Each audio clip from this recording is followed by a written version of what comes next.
Creepy things happen before the grave. Good night, everyone. Selling Your Soul in a Buyer's Market by Hack Shuck. I lived out in the sticks, and every time I caught the bus into the city where I worked, only one other guy jumped on at the same bus stop. We never spoke for many months, as I'm pretty shy and don't like to bother strangers. But though this guy seemed unremarkable in every other way, I was always amazed how he turned up at the bus stop, day in, day out, exactly 1 minute before the bus arrived.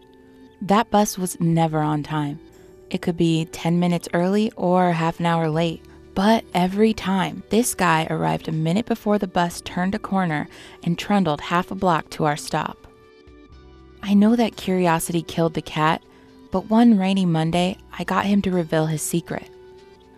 Was he using a phone app, I asked? Or did a buddy already on the bus text ahead?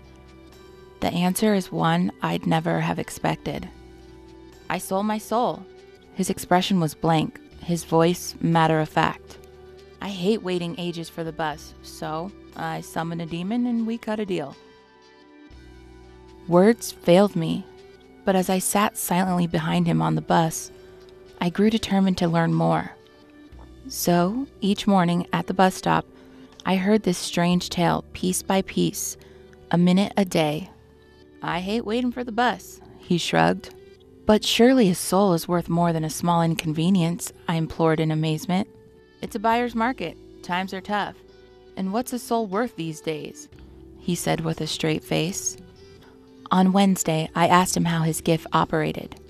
He told me that when he slept, he heard a ting, like a tiny gong in his mind, and that's how he knew exactly when to get out of bed.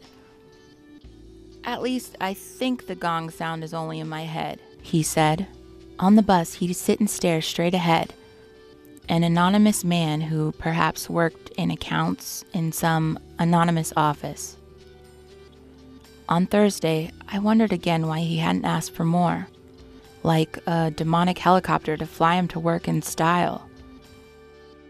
But he gave me a sly smile, which I didn't quite like, and replied that his soul was particularly lacking in value, as he wasn't a good person.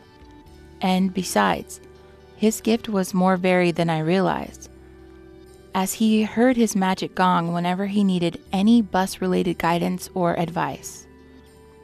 By Friday, I felt a little frightened of the guy, especially as he seemed to have taken a real shine to me.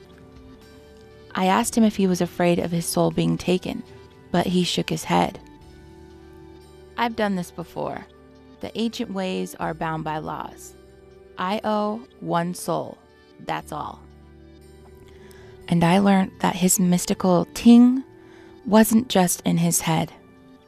It could clearly be heard right before he pushed me underneath the wheels of the bus.